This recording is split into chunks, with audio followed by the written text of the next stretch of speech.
আমি এ পর্যায়ে আমাদের মাহফিলের পক্ষ থেকে সবিনয় অনুরোধ করছি আজকের এই মাহফিলে গুরুত্বপূর্ণ বয়ান পেশ করার জন্য আজকের মাহফিলের মধ্যমণি হযরতুল আল্লামা ফুলতলী সাহেব কিবলার প্রবীণ শাগিরদের মধ্যে অন্যতম খলিফা শায়খুল হাদিস উস্তাদুল উলামা উস্তাদুল আসাতেজা হযরতুল আল্লামা হাবিবুর রহমান সাহেব মাদ্দাজিল্লুহুল আলী।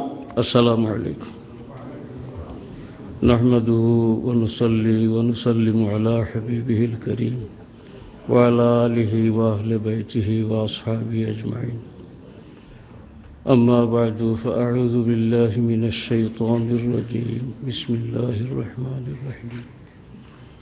إنا نحن نحيي الموتى ونكتب ما قدموا وآثارهم وكل شيء أحصيناه في إمام مبين. صدق الله العظيم.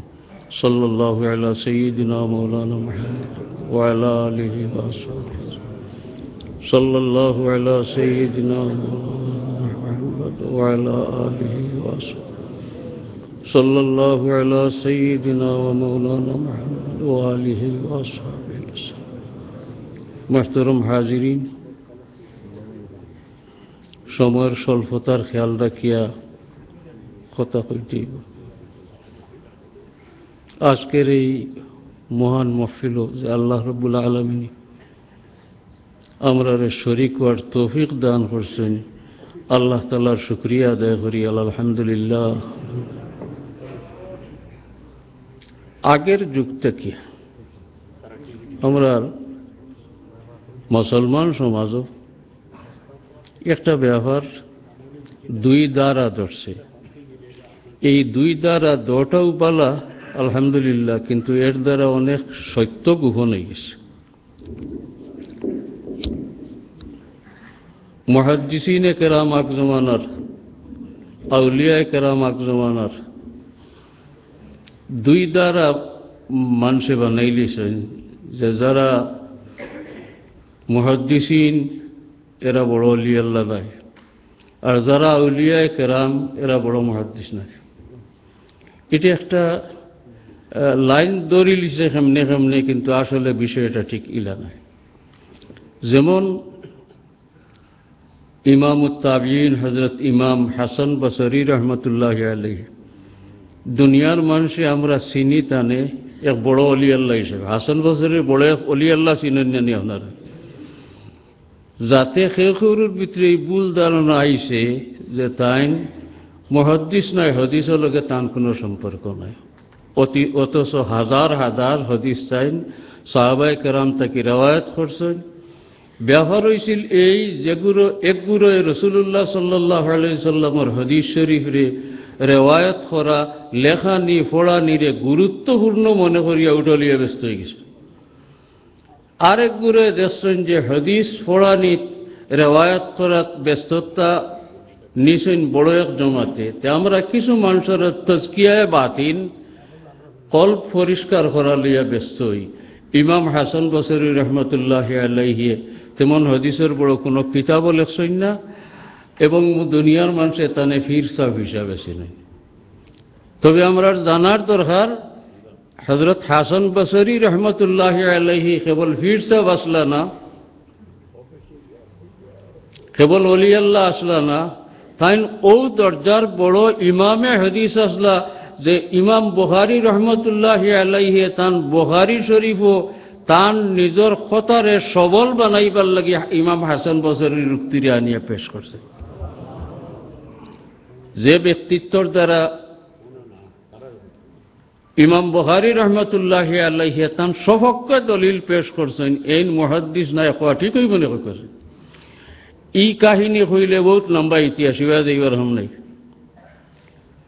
আজ যে আল্লাহর ওলিয়ে কামিল মর্দে মুজাহিদের ইসালে সওয়াবের নিয়তে আমরা জমা হয়েছি, ও তান সম্পর্কে ধারণা বড় উষা দরজার অলি আল্লাহ আসলা ঠিক, তবে হদিস উদিসের লগে তান কোনো সম্পর্ক আসিল না। ইলা আমরার মজর খেউর ধারণা খেউ হয়তো ইচ্ছা করি ওইটার ওঠায়, আর খেউ ওইটা ভুল বুঝোর উপরে ওইটা বুঝিলে। আসলে ব্যবহার তেমন নাই। সবিস্তার আলোচনার সময় নাই।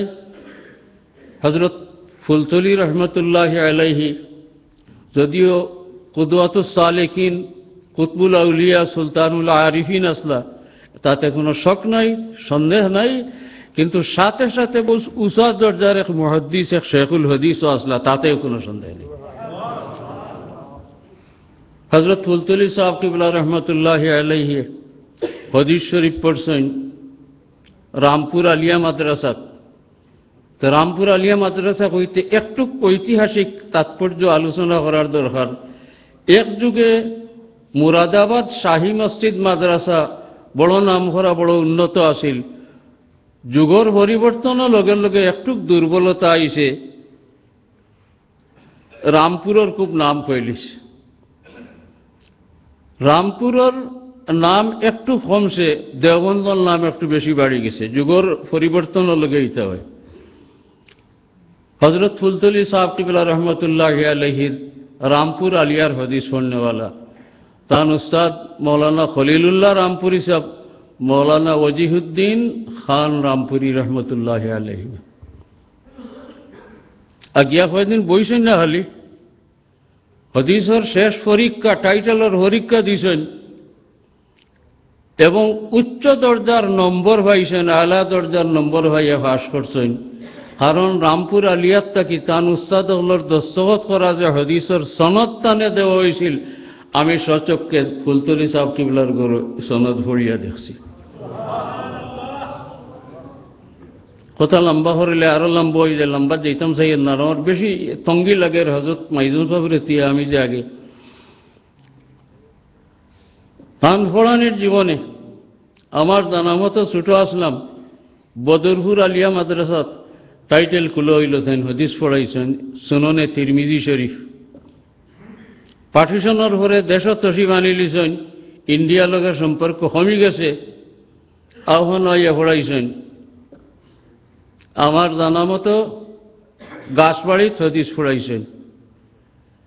এরপরে সতপুর আলিয়া মাদ্রাসাত হদিস বুখারী শরীফ পড়াইছেন।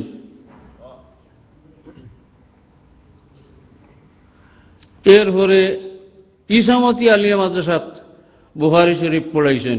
শুনিয়া হইয়ান না, এই 10 জায়গাত আমি নিজে হদিসের খেদমত আসলাম এবং আমি বহুত অনুরোধ করিয়া খাজ মাজ হইয়া নিয়া সপ্তাহ 2 দিন সাবর তো শহর বাড়ি গেছিল এই সময় 2 দিনের বেশ আমরা হইতাম না, বুধ বৃহস্পতি। এগারে শেষের দিকে জীবনের ফুলতলি মাদ্রাসার টাইটেল খুলে হইল, ইনো বুধ বৃহস্পতি না, ইনো শনি রবি 2 দিন। যেহেতু সফর তনে আইয়া শুক্রবারে জুমা পড়াইয়া তার মোতাল্লিকিনরে বুঝ দিয়া দোয়া দিয়া বাড়ির তসিব আনতা, আর বাদর দিন থেকে 2 দিন পড়াইতাম। এইরকম সব বলাও মনে হয় রুটিন। বেসমার উলামায়ে কেরাম তান হদিসের ছাত্র, আমি নিজেও তান কাছে হদিস পড়ছি। ক্লাসও আমি যখন হদিস পড়ছি তখন গাছপাড়ি থাকি, তাই তসিব আনি লিছেন, নিচে দিয়ে অন্য কিতাব পড়ছি। প্রাইভেট তান কাছে বুখারী শরীফ আমি নিজে পড়েছি এবং সাহেব কিবলার সনদও লিছি। অনেকের অনুরোধে যে সাহেব কিবলার কাছে আমরা হদিস পড়ছি, কেউ জানেন সাহেব কিবলায় হদিস উদিস জানেন না, এটা পড়াইছেন না, আমরা একটা সনদ দেওয়ার ব্যবস্থা করে কেউ সাহেব কিবলারে খুব হইয়া 2-3 দিনের আরজ করার পরে রাজি করিয়া যত হদিস পড়নেওয়ালা সাহেব কিবলার কাছে সারারে সাফা করিয়া দস্তখত দিয়া ইজাজত দিয়া মহফিল করিয়া দোয়া দিয়া বিদায় করছে। অতএব এই ধারণা সেগুলোর অহেতুক ও কারণে বা উদ্দেশ্যমূলক এই কথা হইয়া আমরার মধ্যে অনেকের ভিতরে সন্দেহ ঢুকাই দিয়েছেন যে ফুলতলি সাহেব কিবলা হদিস উদিস পড়াইছেন না, এটা জানতা না। আমি যতক্ষণ জানি ফুলতলি সাহেব কিবলা কেবল এক কুতবুল আউলিয়া বা অলিয়াল্লাহ আসলা না, এক আলা দরজার মুহাদ্দিস আসলা, এক আলা দরজার কারি আসলা, এক আলা দরজার সমাজসেবী আসলা।